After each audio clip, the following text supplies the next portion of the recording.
बिस्मिल्लाहिर्रहमानिर्रहीम। अस्सलाम वालेकुम नाज़रीन, आप यूट्यूब चैनल देख रहे हैं। मैं इमरान खान हूँ। इस वक्त पंजाब की सूरत हाल सबसे पहले आपके सामने रख देते हैं। डेवलपमेंट बहुत ज़्यादा है, लेकिन इमरान खान साहब का स्टेटमेंट है, वहाँ से मैं आगाज़ कर देता हूँ। एक जुमला सिर्फ मैं आपको पढ़ के सुनाऊंगा। एक्चुअली वही मेन जुमला है, बातें उसके आगे पीछे इमरान खान साहब जितनी मर्जी करें, लेकिन एक्चुअल जो बात है वो यही है।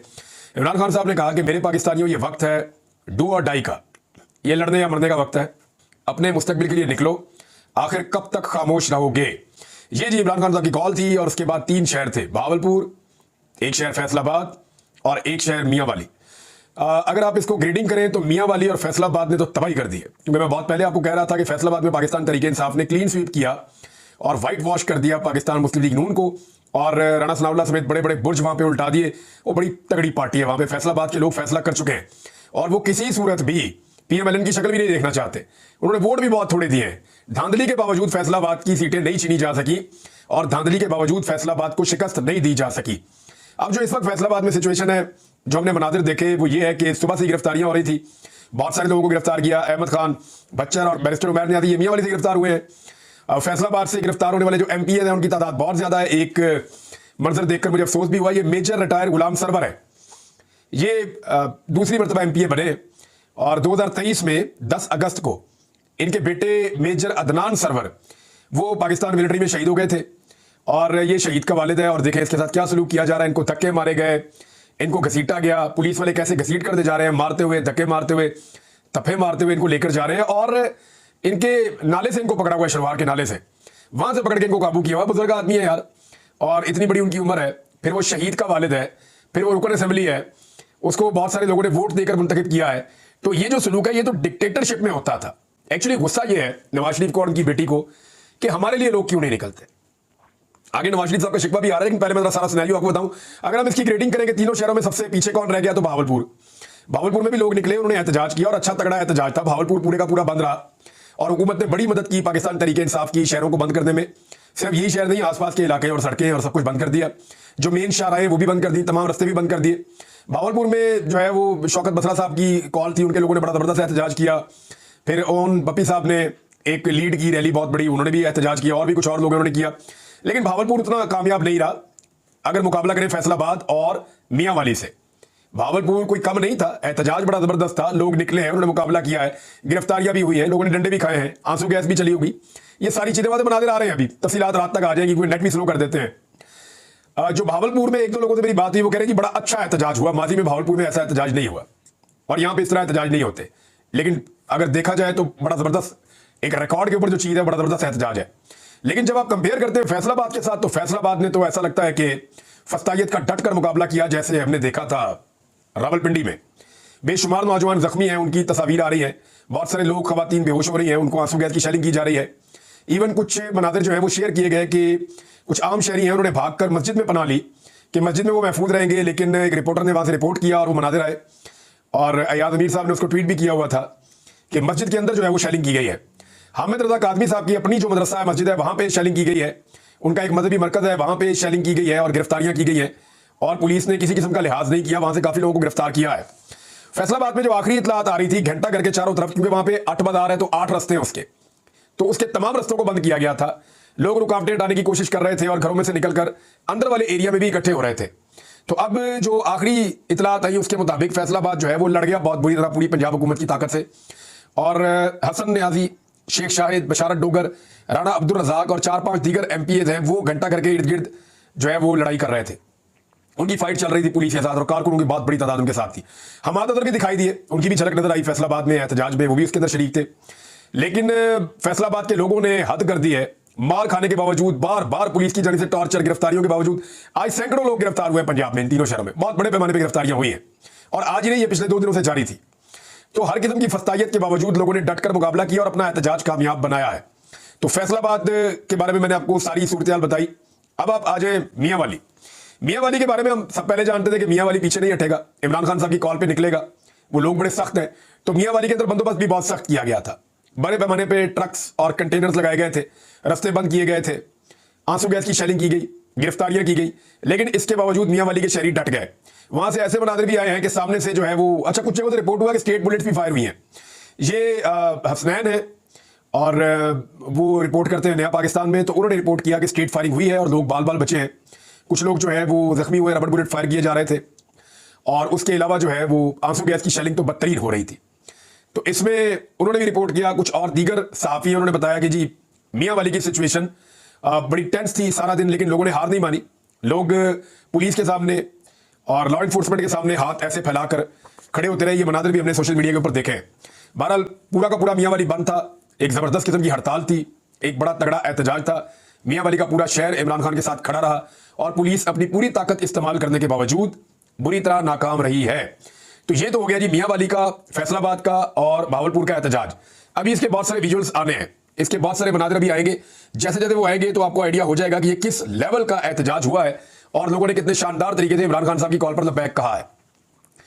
इसमें मकसद जो है वो एकदम फिर कह देते हैं कि इमरान खान साहब की इस कॉल का मकसद है कि आइन में जो तरमीम के जरिए हमला किया जा रहा है, जो आइन की शक्ल को बिगाड़ा जा रहा है सिर्फ जाती फायदे के लिए। तीन चीजें हैं ना, एक इमरान खान को अंदर रखना है मिलिट्री कोर्ट्स के जरिए से। दूसरी चीज जो इसमें कही जाती है वो ये है कि इस हुकूमत ने अपने आप को बचाना है ताकि फॉर्म 47 का मामला ना खुले। और तीसरी चीज इसमें जो बताई जाती है कि हुकूमत के लोगों के जो करप्शन के केसेस हैं वो कभी भी ना खुले और लूट का माल उनके पास ही रहे। ये तीन मेन वजूहात हैं, इसके लिए जो कुछ भी करना पड़े वो कर रहे हैं। अब इसी दिन में नवाज शरीफ साहब भी एकदम मंजर आम पे आए। उन्होंने कहा जी अपना घर अपनी, हालांकि इमरान खान साहब की स्कीम थी उसको इन्होंने कॉपी किया है, अपना घर अपनी छत के नाम से आ गए बाप बेटी प्रोजेक्ट लेकर। तो वहां मियां नवाज शरीफ साहब ने बातचीत की है और नवाज शरीफ साहब ने बहुत अजीब बातें की। एक तो उन्होंने पाकिस्तानियों को भेड़ बकरियां करार दे दिया और उन्होंने कहा जी भेड़ बकरियों की तरह पीछे चलने वाले इमरान खान से हिसाब लें। मामला यह है कि 40 साल हुकूमत की इस मुल्क के ऊपर शरीफ खानदान ने, और वो हिसाब मांग रहे हैं इमरान खान के 3 सालों का। हालांकि इमरान खान उन 3 सालों में भी शरीफ खानदान के डाले हुए गंद को साफ करने की कोशिश कर रहे थे। खासतौर पे जहां उन्होंने हाथ डाला, जिस फाइल में हाथ डाला उसके पीछे से शरीफ खानदान निकल आता था और पता चलता था जी ये शाफिया, इसके पीछे इनकी मौजें लगी हुई है। शुगर माफिया यही निकलते थे, IPPs का माफिया यही निकलते थे, रेंटल पावर्स का माफिया यही निकलते थे, करप्शन के कोई केसेस यही निकलते थे, और ठेकेदारों के अंदर माफिया यही निकलते थे, सड़कों के अंदर, टेंडर्स के अंदर, हर जगह पे हर माफिया के पीछे यही खानदान निकलता था और इनके हवारी निकलते थे। तो इमरान खान साहब तो चीजें ठीक कर रहे थे, मैं रोजाना की बुनियाद पर आपको रिपोर्ट करता हूं। आखिरी चीज जो मैंने आपको रिपोर्ट की वो ये किया कि नवाज शरीफ ने ये किया था कि ये जो गन्ने का फोक होता है ना, जो बाकी बच जाता है रस निकालने के बाद, वो जो बुरादा सा, उससे बिजली बनाते हैं, वो बिल्कुल ही कोड़ियों के भाव होता है, उससे बिजली बनाते हैं पाकिस्तान में। इन्होंने कानून बना दिया कि जनाब जो इंपोर्टेड कोयला है जो बहुत महंगा है उसके बराबर पैसे देंगे आपको। जब आप बिजली बनाएंगे, हम जो आपसे बिजली खरीदेंगे ना, तो पैसे हम इंपोर्टेड कोयले के बराबर आपको देंगे, फोक के पैसे नहीं देंगे। कौम को इन्होंने लारा लगाया कि जनाब ये फोक से बिजली बन रही है, बगास से, वो बड़ी सस्ती बिजली है, हमारे यहाँ पे बेशुमार बगास है। शहबाज शरीफ की उस दौर की तकारीर उठाकर आप देख ले, वो बार बार कहते थे हम बगास से, गन्ने के फोक से हम बिजली बनाएंगे, हम तो बहुत सस्ती बिजली बनाएंगे, हमारे यहाँ पे मौजूद है।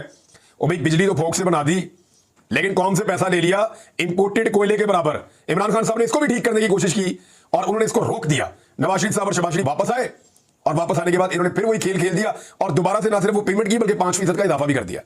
और उसके अंदर एक बड़ा बेनिफिशियरी जो है वो जहांगीर तरीन के साथ साथ शहबाज शरीफ साहब का अपना बेटा भी है, सलमान शहबाज, जो अक़वाम मुत्तहिदा में जाकर बैठ के तकरीर भी अपने वालिद गिरामी की सुन रहा था।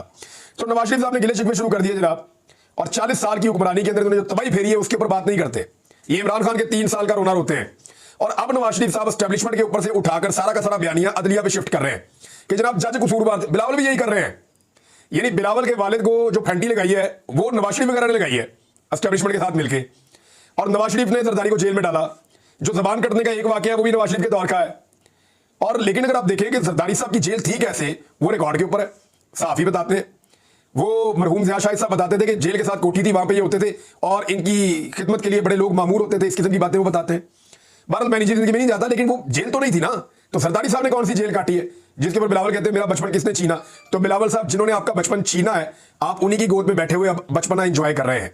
बल्कि बिलावल के लिए तो बड़ा जबरदस्त एक स्टेटमेंट दिया, और वो स्टेटमेंट दिया उमर अयूब साहब ने। उन्होंने कहा जी बिलावल की हैसियत जो है ना उस छोटे जैसी है जो मैकेनिक के पास काम करता है और पानी शाने लाने का काम करता है, ये संजीदा ना लें आप बिलावल को। देखिए उमर अयूब इनको इसलिए जानते हैं बिलावल को, उसका एक रीजन है। उमर अयूब बिलावल को इसलिए जानते हैं कि वो बिलावल के नाना से जानते हैं। बिलावल के नाना जो है वो पाना लेके आते थे अयूब खान के लिए, और अयूब खान के छोटे का किरदार अदा करते थे। उससे पहले सिकंदर मिर्जा के लिए इनके बड़ों ने खिदमत सर अंजाम दी, फिर अयूब खान के लिए इनके बड़ों ने खिदमत सर अंजाम दी। फिर जुल्फिकार अली भुट्टो साहब ने अपनी जिंदगी में तजर्बात से सीखते हुए अपने आप को मॉडिफाई किया और वो एंटी एस्टेब्लिशमेंट होकर खड़े हो गए, डट गए। हालांकि पाकिस्तान के 2 टुकड़े होने में उनका किरदार था। उस वक्त अगर वो खड़े हो जाते और वो ये कहते कि मैं ये इक्तदार नहीं लेता, ये इक्तदार अवामी मैंडेट के मुताबिक मिलना चाहिए, तो पाकिस्तान कभी ना टूटता। लेकिन जुल्फिकार अली भुट्टो साहब ने उस वक्त याया खान के साथ मिल गए वो, और उन्होंने अपने इक्तदार को तरजीह दी। तो इक्तदार तो मिल गया, लेकिन पाकिस्तान का क्या बना? लेकिन देर आए दुरुस्त आए। जुल्फिकार भुट्टो साहब जब इनकलाबी बने तो उनको फांसी चढ़ गए। बेनजीर भुट्टो साहब ने जब वही रास्ता इख्तियार किया तो बेनजीर भुट्टो शहीद हो गई। तो अब उनका जो नवासा है वो अपने नाना और अपनी वालदा की कुर्बानी के बजाय अपने वालिद जरदारी के रास्ते पे चल रहा है। तो बिलावल जरदारी ने वही किया जो उनके वालिद ने किया, या पुराना उनके खानदान का एक वतीरा था, वो बिल्कुल बेसिक पे पहुंच गए हैं और वो बी टीम का काम करते हैं इस वक्त पाकिस्तान में। उनकी कोई जमहूरी सोच इस वक्त तो दिखाई नहीं देती। वकला ने बड़ा तगड़ा एहतजाज किया जी इस्लामाबाद में। पिछले एहतजाज के ऊपर इमरान खान साहब खाइफ भी हुए थे, बहुत थोड़ी तादाद में वकला थे। आज कंटेनरिस्तान बनाया हुआ है इस्लामाबाद को। यानी अगर आपको मैं एक हकीकत बताऊं ना, तो 2022 में 7 और 8 अप्रैल को ये कंटेनर पहली दफा पहुंचे थे इस्लामाबाद में। इमरान खान साहब की हुकूमत गिराई जा रही थी, तो उस वक्त फैसला करने वालों ने कंटेनर पहुंचाए थे इस्लामाबाद में ताकि लोगों का हुजूम इस्लामाबाद के रेड जोन में दाखिल ना हो। तो उस वक्त जो कंटेनर लगे थे ना, वो अब तक मुस्तकिल तौर पे उठाए नहीं जा सके। बस ये जरूर होता है थोड़ी देर रास्ता खुलता है फिर बंद हो जाता है।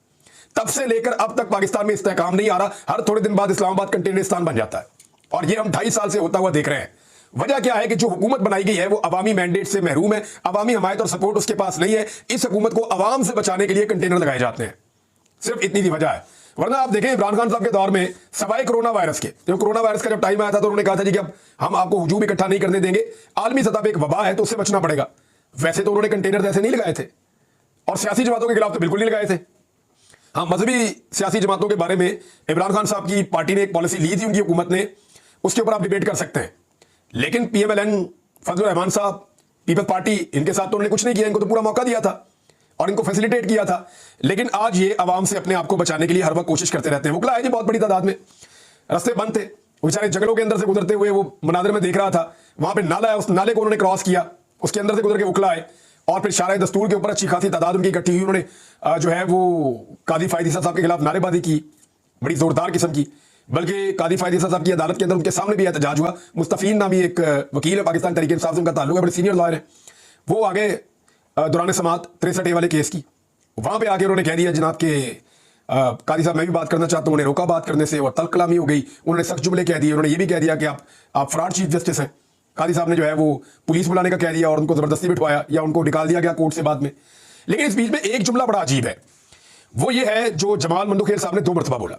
उन्होंने कहा तहरीक इंसाफ के लिए कोई हमदर्दी थी तो खत्म हो गई। अब अगर ये जजेस सुप्रीम कोर्ट के कहेंगे और एक बेंच जिसके सामने एक संजीदा नौयत का मुकदमा है और एक पार्टी फरीक है, जजेस अपने मुंह से कह रहे हैं कि अगर कोई हमदर्दी थी तो खत्म हो गई, तो इसका मतलब यह है कि जजेस अब बाइस्ड हो चुके हैं। इसी एक जुमले की बुनियाद के ऊपर कोई भी दुनिया का मुअज़्ज़िब मुल्क होता तो वहां पे वकील कहते हैं कि जज साहब यहां पे ये मुकदमा आज खत्म कर दें, क्योंकि आपको अब हमारे साथ किसी किस्म की हमदर्दी, आपने साफ कह दिया है कि अब नहीं है। तो हम एक पार्टी है जनाब, हम तो यहां पे इसलिए आए थे कि हमें हमदर्दी से और दर्द दिल से सुना जाएगा, तो आपने अपनी साइड शो कर दी है, लिहाजा हम इस मुकदमे का हिस्सा नहीं रहना चाहते। ये भी कहा जा सकता था। क्या पाकिस्तान तहरीक इंसाफ इसका हिस्सा रहेगी या नहीं रहेगी, एक बड़ा सवाल है। कादी साहब का बाहर पुतला भी जला दिया गया और ये भी नारे लगाए गए, कादी तेरी जिंदगी शर्मिंदगी शर्मिंदगी, इस किस्म की बातें वहां पे की गई और नारेबाजी की गई। ये पहली दफा नहीं हुआ। PMLN ने गंदी गालियां भी दी हुई हैं साबिक चीफ जस्टिस को इसी शारा दस्तूर के ऊपर। तो चीफ जस्टिस के साथ ये होता रहा है, पुराना काम है, पॉलिटिकल पार्टी ये करती रही है। लेकिन ये वकला है, याद रखिएगा, ये वकला और एक तहरीक शुरू होगी। वकला ने 2 चीजें बड़ी क्लियर कर दी है, बाकी चीजों से वकला का कोई लेना देना नहीं। आईनी तरमीम में जो मर्जी करे। एक वो कहते हैं जिसके ऊपर फड्डा पड़ना है, मैं आपको पहले बता रहा हूं कि फड्डा अगर पड़ेगा तो 2 चीजों पर पड़ेगा। नंबर 1, वकला ये कहते हैं कि हमारा अगला चीफ जस्टिस मंसूर अली शाह है, बस ये पत्थर पे उन्होंने लकीर का, हम इसके अलावा हम नहीं मानेंगे। नंबर 1। नंबर 2, वो ये कहते हैं कि हम सुप्रीम कोर्ट के ऊपर किसी और अदालत को नहीं मानते। ये जो अदालत आप बनाना चाह रहे हैं, आईनी अदालत, और सुप्रीम कोर्ट को उसके अंडर करना चाह रहे हैं, ये हम नहीं मानते। हाँ, कोई मिली जुली चीज कुछ और हो जाए तो शायद वो मान जाए, लेकिन ऐसी अदालत को वो नहीं मानेंगे। ये 2 चीजें अगर हुई ना तो पाकिस्तान में फड्डा पड़ जाएगा, रौला हो जाएगा पूरे पाकिस्तान में, वकला की तहरीक चल पड़ेगी। अब जो केस लगा हुआ था वो तो बहुत सारे लोगों ने रिपोर्ट कर दिया, आपको आइडिया हो ही गया होगा कि सुप्रीम कोर्ट ऑफ पाकिस्तान में क्या चल रहा है। बस इतना मैं आपको बता देता हूं कि इमरान खान साहब से मुशावरत के लिए टाइम दिया गया है बैरिस्टर अली जफर साहब को, और कल ये केस दोबारा लगेगा और बहुत जल्दी है। और सबको पता है नवाज शरीफ साहब पाकिस्तान से बाहर जाना चाहते थे, उनको रोक लिया गया है और उनको ये कहकर रोका गया है कि अगर आप बाहर चले गए तो आपकी पार्टी के लोग मुतनफर हो जाएंगे। हम बड़ी मुश्किल से पहले ही वोट पूरे कर रहे हैं, तो मियां साहब रुको, पाकिस्तान से आपने वोट डालना है। अब अगर ये 63A के मामले में हुकूमत की मर्जी का फैसला आ जाता है तो हॉर्स ट्रेडिंग का रास्ता खुलने के बाद क्या इतने वोट तोड़े जा सकेंगे, इतने लोगों को मजबूर किया जा सकेगा, उन्हें लालच दी जा सकेगी कि पाकिस्तान तहरीक इंसाफ के 7-8 लोग तोड़ दिए जाएं या मौलाना फजलुर रहमान साहब को काबू कर लिया जाए।